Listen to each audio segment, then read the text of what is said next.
Feliz sábado. Bienvenidos al repaso de la lección de Escuela Sabática para Adultos. De paso, quiero decirle a los jóvenes que simultáneamente estarán conectados con su clase de jóvenes. Pueden hablar con Edita Sosa, quien tiene el ID y el password para que se puedan conectar con ella y que los jóvenes también puedan disfrutar de su repaso de la lección. Muy bien, le doy la bienvenida a todos y además a nuestro hermano Dani Vega, a Sael Ramos. Feliz sábado, hermano, a todos. Y a nuestro hermano Frank Gutiérrez. Hola, buenos días, me da gusto saludarles. Este grupo de hombres de Dios nos ayudarán a desarrollar la lección de esta semana que hemos estudiado, donde las reflexiones de esta semana se han dedicado a considerar no solamente el origen de la Biblia, sino también su naturaleza.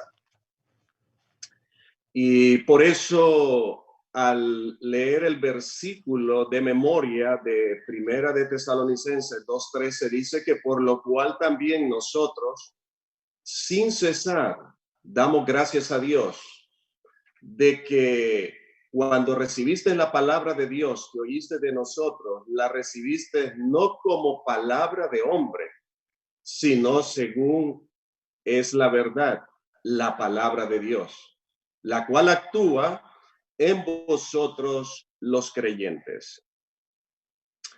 La forma, mis hermanos, de ver y entender el origen y la naturaleza de la Biblia tendrá un impacto en el papel que desempeña la Biblia, no solamente en nuestra vida, sino también en la iglesia en general. Cuando queremos entender las Sagradas Escrituras, debemos, en primer lugar, permitir que la Biblia sea la que determine los parámetros básicos de cómo se debe de abordar. Nuestra interpretación de las Sagradas Escrituras debe de considerar seriamente la dimensión divina humana, porque necesitamos la interpretación de acuerdo a lo que la Biblia dice, acercarnos a ella con fe, no dudando, ni tampoco con escepticismo, sino como lo hicieron estos hombres desde Tesalónica, esta iglesia, que la recibieron como es la palabra de Dios. En esta mañana estudiaremos 3 temas para poder interpretar la Biblia. Número 1, el origen de la Biblia. Número 2, el paralelismo que hay entre Cristo y las Escrituras. Y número 3, cómo interpretar la Biblia con fe. Por lo tanto, vamos a comenzar con el origen de la Biblia. Y de acuerdo a 2 de Pedro, capítulo 1, versos 19 al 21, ¿cómo expresa Pedro esa convicción sobre el origen del mensaje bíblico y profético? Bueno, vayamos a la palabra del Señor y busquemos en 2 de Pedro, capítulo 1, versículo 19 al 21, y leemos: tenemos también la palabra profética más segura, a la cual hacéis bien en estar atentos como una antorcha que alumbra en lugar oscuro, hasta que el día enclarezca y el lucero de la mañana salga en vuestros corazones. Versículo 20. Entendiendo primero esto, que ninguna profecía de la Escritura es de interpretación privada. Y el versículo 21, porque nunca la profecía fue traída por voluntad humana, sino que los santos hombres de Dios hablaron siendo inspirados por el Espíritu Santo. Definitivamente, queridos hermanos, necesitamos saber que la palabra de Dios no es cualquier libro ni es de opinión personal. Así que debemos tener la seguridad de que Dios no hará nada sin antes revelárselo a sus profetas. Es lo que dice el libro de Amós, capítulo 3 y el versículo 7. Definitivamente debemos crear en la palabra de Dios, o sea, la Biblia, y aplicarla en nuestra vida diaria. Para entenderla correctamente necesitamos la ayuda del Espíritu Santo. Y el capítulo 14 de Juan, versículo 26, nos dice, Él nos enseñará todas las cosas y nos recordará todo lo que Dios ha dicho. Siendo que el apóstol Pedro nos da la respuesta clara de que la Biblia no es un invento humano, es de origen divino, ¿cómo se comunica Dios entonces en el proceso de la revelación al dar a conocer su voluntad a personas escogidas?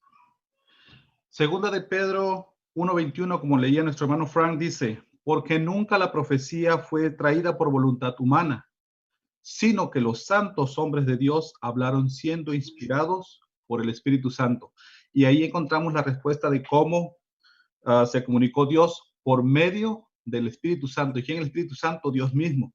Así que la respuesta está muy sencilla. Dice que Dios se comunicó por medio del Espíritu Santo. Muy bien. Y sabemos, ¿verdad?, de que Dios en una forma general se comunica a través de la naturaleza, pero en forma específica a través de sueños, visiones, en una forma directa a través de su amado Hijo Jesucristo. Ahora, me pregunto, ¿por qué Dios desea revelarse a sus hijos? ¿Qué idea expresa esa palabra revelación? En la palabra de Dios, aquí en Amós 3:7, mis hermanos, dice, porque no hará nada Jehová el Señor sin que revele sus secretos a sus siervos los profetas. La palabra revelación expresa la idea de que algo que estaba oculto ahora se ha declarado, ahora se nos ha dado a conocer, ahora se nos ha mostrado. Así que Dios desea revelarnos sus planes, sus secretos y su voluntad a través de su palabra. Eso es para nosotros un privilegio todavía en nuestro tiempo tener esa libertad de poder ir a la palabra de Dios. Y surge la pregunta, ¿por cuánto tiempo será todavía? Creo que el desafío está en cada uno de nosotros. Dios ha puesto esta revelación en nuestras manos y mientras el tiempo y tengamos la libertad de hacerlo, les animo a que seamos escribas estudiosos diligentes de la palabra de Dios. Amén. En otras palabras, Dios desea que conozcamos sus planes, porque leyendo la Biblia no solamente aprendemos a vivir como Dios desea que vivamos. Hay un pensamiento de la sierva de Dios en Mensajes Selectos, tomo 1, página 22, que dice que las escrituras fueron dadas a los hombres, no en una cadena continua de declaraciones ininterrumpidas, sino que parte tras parte, a través de generaciones sucesivas, a medida que Dios en su providencia veía una oportunidad adecuada para impresionar a los hombres en varios tiempos y en diversos lugares, los hombres escribieron a medida que fueron movidos por el Espíritu Santo. En conclusión, la Biblia es digna de confianza. Es una antorcha iluminadora. Sus profecías no surgen de los profetas, sino que sus profecías y su palabra vienen directamente de Dios y nunca fueron o han sido un invento humano. Por lo tanto, ya vimos que las escrituras son de origen divino. Ahora, pero ¿cuál es la obra del Espíritu Santo en este proceso de inspiración? La Biblia nos dice, y la lección, perdón, nos dice la forma diferente de inspiración. En algunos profetas, en algunos hombres fue hablada, otros como Lucas fue investigada y el Espíritu Santo lo guió. para que investigara. Y en la mayoría de los casos, Dios nos instruyó a que describiéramos lo que han visto y oído. Dios, que es el autor, sin embargo, por manos, la Biblia fue escrita por manos humanas, dirigida por Dios. Amén. La diversidad de estilos de sus diferentes libros nos muestra la individualidad de cada uno de los escritores. O sea, eran diferentes personas, cada uno con su propia forma de pensar, pero todos con el mismo objetivo. Muy bien, en otras palabras, Dios escoge al hombre y el hombre recibe la revelación de parte del Espíritu Santo. Así es. Inspira los pensamientos, pero también inspira el producto final de esos pensamientos, que es la palabra escrita. Ahora, estamos de acuerdo que toda la Biblia ha sido inspirada por Dios, pero me imagino que al igual que yo, han de darse cuenta de que en la Biblia encontramos partes que son menos inspiradoras, como cuáles.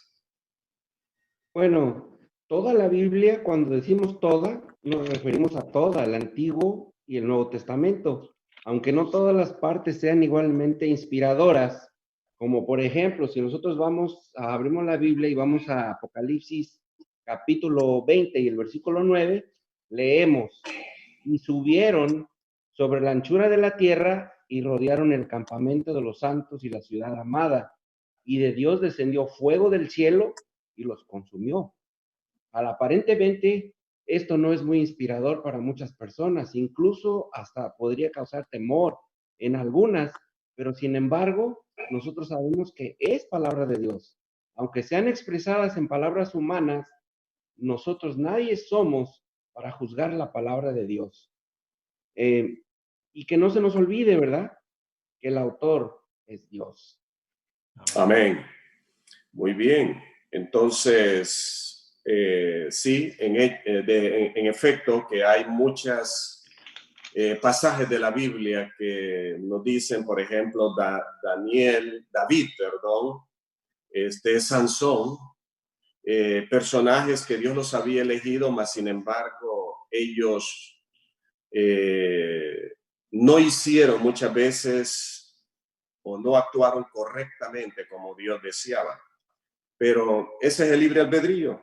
Ahora, pero mi pregunta es, si aunque todo es inspirado, pero no necesariamente, algunas partes, mejor dicho, no son tan inspiradoras, ¿por qué el Señor las permite? ¿Por qué Dios no pudo poner solo las cosas buenas, sino que además permitió que se escribieran estas cosas que nos pueden afectar o causar cierta duda, de acuerdo a Romanos capítulo 15, verso 4?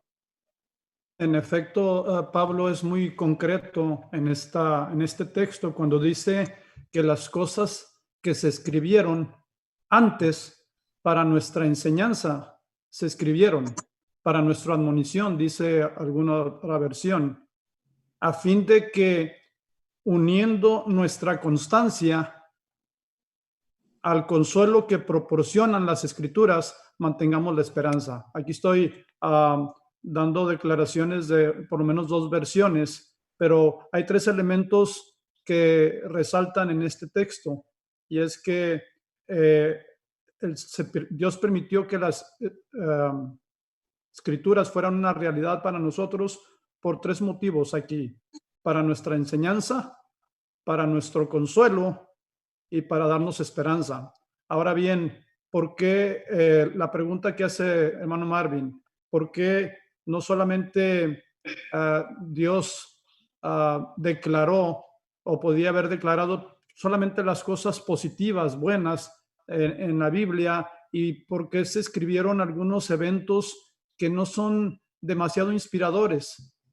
¿Correcto? Tales como la vida sanguinaria quizá del rey David, eventos en el pueblo de Israel que traían tristeza y quizá vergüenza. ¿Por qué se dejaron? ¿Por qué se plasmaron en un escrito sagrado? ¿Por qué quedó? Esto denota que la vida del cristiano en todos los tiempos no es una vida solamente color de rosa, ¿no? Es decir, tenemos que pasar por eventos que nos hagan crecer, que nos hagan escalar la escalera, ¿verdad? En esta escalera, en estos peldaños de la vida. Esa es la razón que yo puedo vislumbrar a través de este texto y de la inspiración y la revelación de Dios. Gracias. En conclusión, diríamos que la Biblia fue totalmente inspirada por el Espíritu Santo. Amén. Que la Biblia no se dictó palabra por palabra. Además que la Biblia empleó también investigación histórica. Autores bíblicos fueron inspirando los pensamientos de ellos. Y las verdades reveladas son todas inspiradas por Dios, pero también expresadas en palabras de hombres. Siendo que la Escritura tiene una dimensión divino-humana, mi pregunta es, ¿cuál es la parte humana? De acuerdo a Éxodo 34:27. Jehová dijo a Moisés, escribe tú estas palabras porque conforme a estas palabras he hecho un pacto contigo y con Israel. De la manera más confiable de darle permanencia o inclusive inmortalidad quizá a un hecho es algo por escrito.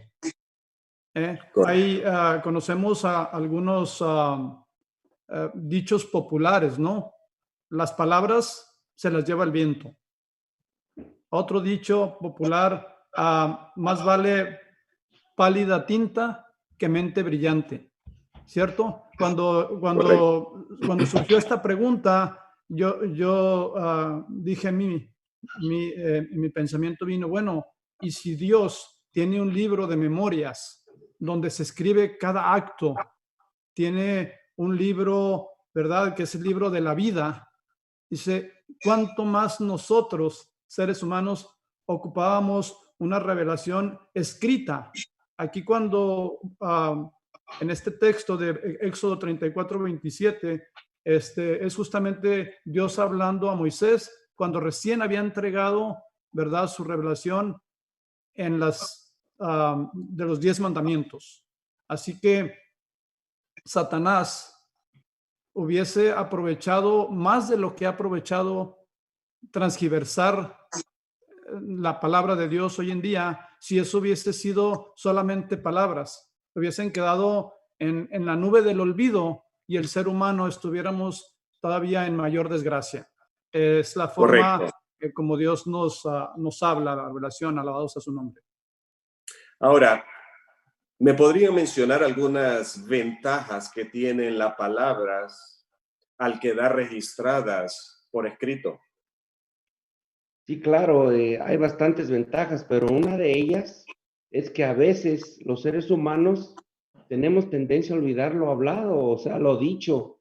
Así que es mejor escribirlo, es lo más seguro. Dios se lo ordenó a Juan. Si vamos, por ejemplo, a Apocalipsis capítulo 1 y el versículo 10 y 11, nos dice lo siguiente: yo estaba en el Espíritu en el día del Señor y oí detrás de mí una gran voz como de trompeta que decía, yo soy el Alfa y el Omega, el primero y el último. Escribe un libro, lo que ves, y envíalo a las 7 iglesias que están en Asia, a Efeso, Esmirna, Pérgamo, Tiatira, Sardis, Filadelfia y la Odisea.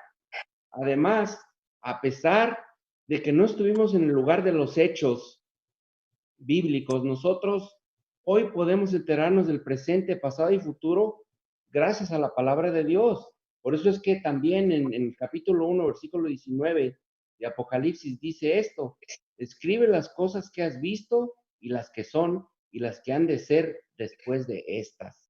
Además, a mucha gente se le puede transmitir aunque no puedan leer y no puedan ver, porque siempre va a haber alguien que lo podrá hacer por ellos. Algo que está escrito y plasmado en papel, en un contrato, en un pacto, como Dios lo hizo, no se le puede añadir, no se le puede quitar. Apocalipsis 22, 18 y 19, les invito a ir a nuestras Biblias, dice: yo advierto a todo aquel que oye las palabras de la profecía de este libro. Si alguno añade a estas cosas, Dios traerá sobre él las plagas que están escritos en el libro. Y si alguno quita de las palabras del libro de esta profecía, Dios quitará su parte del libro de la vida y de la santa ciudad y de las cosas que están escritas en este libro. Claro. Otra ventaja de las que tenemos al escribir las palabras, dice que lo que se lee no se olvida tan fácilmente. Puede ser repasado muchas veces y memorizado, como lo podemos ver en la Biblia. Podemos estudiar un versículo, no lo podemos memorizar a la primera, pero lo seguimos leyendo y leyendo. No es lo mismo que nos lo digan. Hemos visto en la iglesia muchas veces que hacen ejercicios de que le digamos a 7 personas o 5 personas lo que dijo la primera. Cuando llega la última, ya no dicen lo que dijo la primera, ¿verdad? Entonces, ¿cuál es la ventaja de que todo esté escrito? Dice que se puede memorizar, puede ser conservado, puede ser copiado y llegar a muchas personas también. Dice que el Dios que habla y creó el lenguaje humano permite que los elegidos comuniquen las verdades divinamente reveladas y los pensamientos divinamente inspirados de una manera confiable. Por lo tanto, no es de extrañar que Dios les haya ordenado a los escritores bíblicos desde el principio que pongan sus enseñanzas y su revelación por escrito. Muchas gracias. Apocalipsis 1:3 dice: bienaventurado el que lee.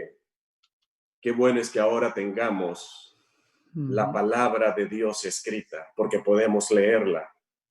Pero dichoso, bienaventurados también los que oyen, porque habrán personas que quizás no saben leer o no saben o tienen problemas para oír.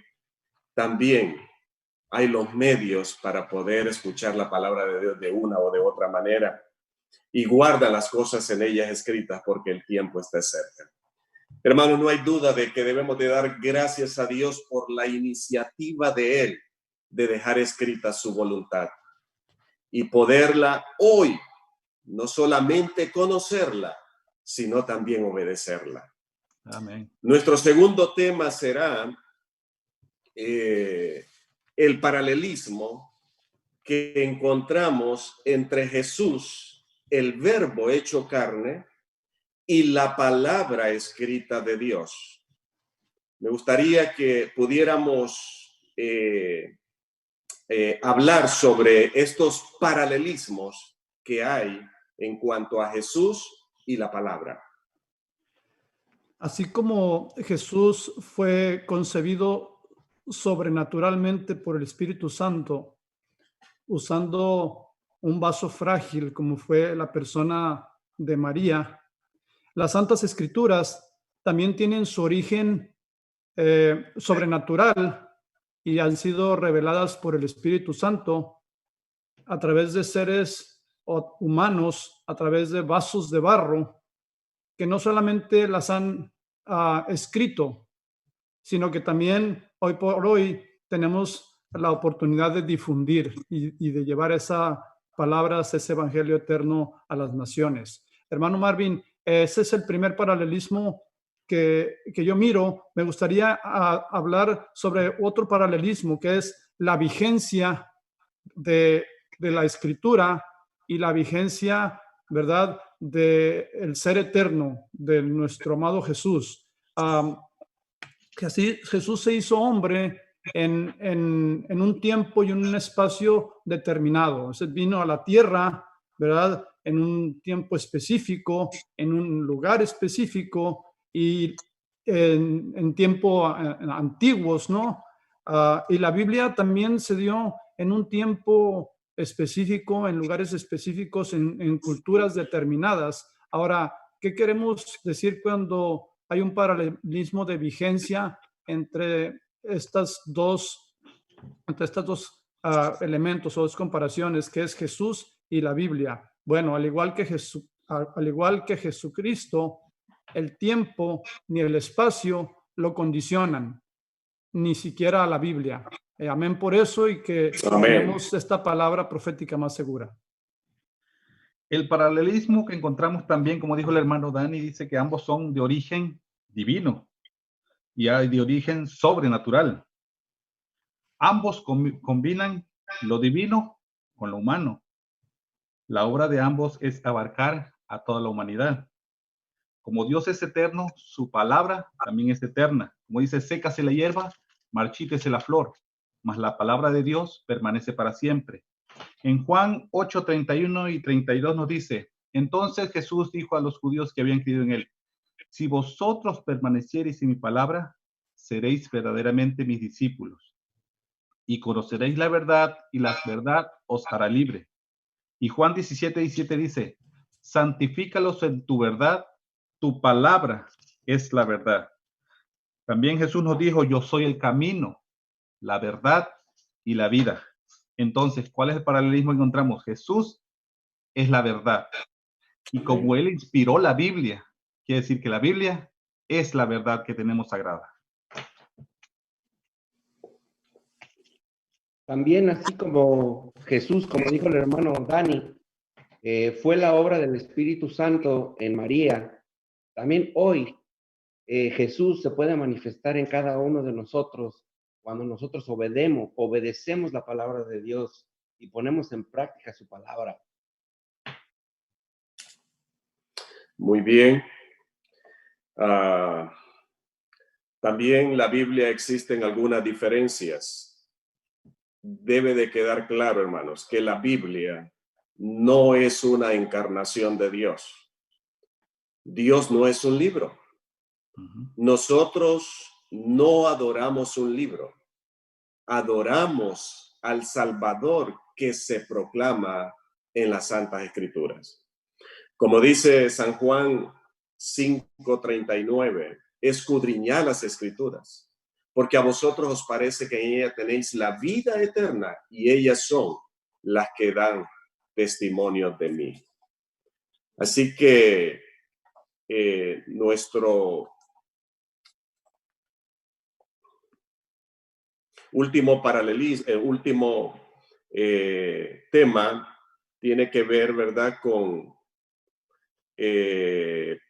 la fe, cómo debemos interpretar la palabra de Dios, cómo debemos estudiarla y por qué la fe es tan esencial para entender a Dios y su palabra. Hebreos 11:3 nos dice, por la fe entendemos haber sido constituido el universo por la palabra de Dios, de modo que lo que se ve fue hecho de lo que no se veía.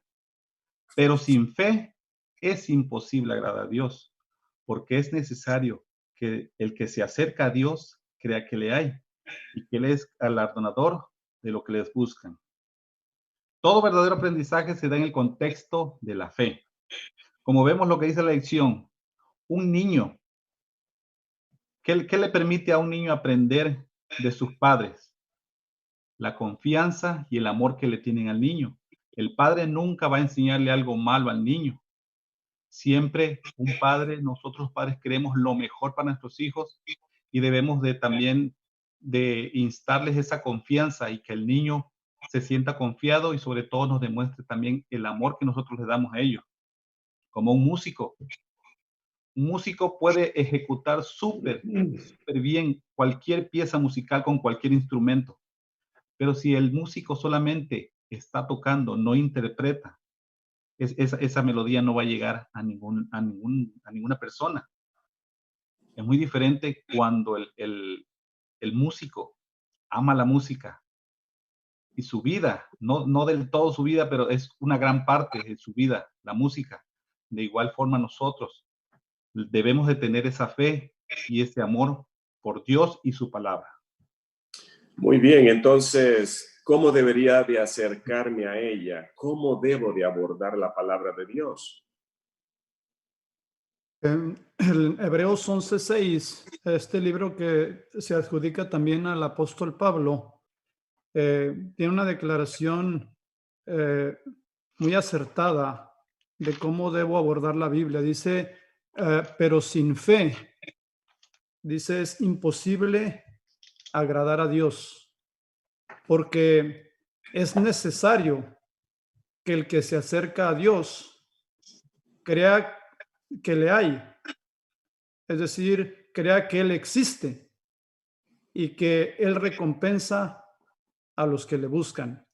El comentario de nuestra lección tiene algo que añade mucha claridad y dice, no entenderemos la Biblia correctamente cuando la abordamos con una actitud de escepticismo, de duda, prejuicio o inclusive preconceptos. Pero antes bien, hemos de ir a ella con un espíritu de amor y fe. ¿Saben? Cuando el Hijo del Hombre, dice la Biblia, hace una pregunta, cuando el Hijo del Hombre venga, ¿hallará fe en la tierra? ¿Cuál es nuestra verdadera condición respecto a la fe? Recuerden Romanos 10:17, luego la fe es por el oír, y el oír, ¿de dónde?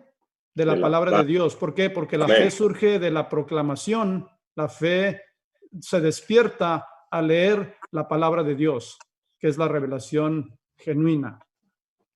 Amén. Hebreos 11:3 dice que por la fe entendemos haber sido constituido el universo por la palabra de Dios, de modo que lo que se ve fue hecho de lo que no se veía. No hay excusa. Aún la naturaleza, lo que podemos ver, nos muestra de que hay un Dios creador. Y por lo tanto debemos acercarnos a Dios. El enemigo por miles de años se ha estado haciendo de que nuestra mente esté lejos de la fe. Y por eso es importante que vayamos y miremos la Biblia con esa fe y ese amor y esa confianza de que nuestro Dios es un Dios que desea que conozcamos su voluntad ahora. Pero además, la primera creencia fundamental de la Iglesia Adventista también nos dice algo. Claro, es una de las, podríamos decir, de las más importantes creencias de los adventistas de los séptimos días, es la primera, y nos dice, como hemos visto en toda esta lección, que el Antiguo Testamento y el Nuevo Testamento son la palabra de Dios, que es inspirada por Dios a través de hombres movidos por el Espíritu Santo. A través de su palabra obtenemos el conocimiento necesario para obtener la salvación y además es la norma para el carácter. La Biblia es un registro confiable de la actuación de Dios en la historia. Muchas gracias. Me gustaría que en 10 segunditos cada uno de ustedes me pudiera dar una conclusión de lo que hemos hecho en esta lección. Gracias a Dios que inspiró a los profetas que escribieron todo lo que Dios mandó, nosotros hoy conocemos el camino de la salvación y de que muy pronto estaremos con Él en la patria celestial. Tenemos la palabra profética más segura, a la cual hacemos bien en estar atentos, como a una antorcha que alumbra en lugar oscuro, hasta que el día amanezca y el lucero de la mañana salga en nuestros corazones. ¿Se han preguntado ustedes qué sentido tiene mantenerse en una cueva con la luz de una antorcha cuando allá afuera ya salió el sol, para darme una vislumbre completa y perfecta de lo que podría ser mejor? Saben, el verdadero lucero de la mañana es Jesús, quien se llamó a sí mismo la luz del mundo.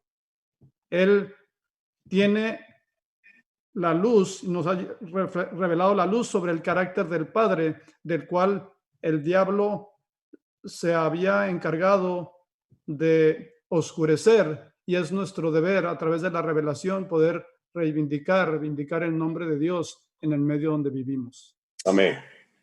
Como conclusión, hermanos, mi consejo tanto para mí como para todos, al estudiar la palabra de Dios, pidamos el Espíritu Santo para que al estudiarla podamos interpretarla de una manera correcta y que hagamos lo que Dios nos está pidiendo en su palabra. ¿Te imaginas de qué serviría tener un manual y no usarlo cuando compramos algún artículo donde necesitamos armarlo? Me ha pasado muchas veces de que uso el manual hasta que ya no puedo seguir armando. Dios nos ha dejado también su manual, la Santa Biblia. Y por lo tanto, qué bueno es usarla cada día, cada mañana. Como dice Palabras de Vida del Gran Maestro, que el conocimiento de la verdad depende no tanto de la fuerza intelectual como de la pureza de propósito. La sencillez de una fe ferviente y confiada. Los ángeles de Dios, mis hermanos, se acercan a los que con humildad de corazón buscan la dirección divina.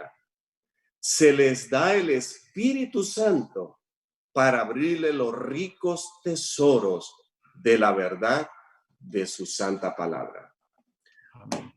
Por lo tanto, mis hermanos, Dios anhela que nosotros busquemos cada día, cada mañana, le busquemos en oración a través de su palabra. Acudamos a ella, pidiendo la dirección del Espíritu Santo para que podamos tener una comprensión correcta.